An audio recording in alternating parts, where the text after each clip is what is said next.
Hi అందరికీ నమస్కారం అండి. నేను రేవతి సిల్వర్ జ్యువెలరీ నుంచి. ఈ పొద్దు మన దగ్గర వెండిలో ఏం వచ్చినాయంటే డాలర్లు వచ్చినాయి. చూడండి ఎంత అందంగా ఉన్నాయి. వెండి డాలర్లో బంగారు పాలిష్ చేసి వచ్చినాయి.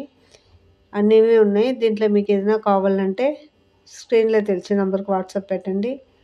లేదు షాప్కి నేరులో వస్తారంటే Andhra border, Chittoor road, Vellore main బజార్, పాత బస్ స్టాండ్ వెనకాల ఉన్నాయి మన షాపు. మన దేవుడు పెట్టిన డాలర్స్లు అన్నీ ఉన్నాయి చూడండి. లేదు కొరియర్ సర్వీస్ కూడా అవైలబుల్గా ఉన్నాయి. మీరు దాంట్లో కూడా తీసుకోవచ్చు. వాట్సాప్లో ఉండే నెంబర్కు పిక్చర్ పెట్టండి, మేము కొరియర్ చేస్తాము. Thank you.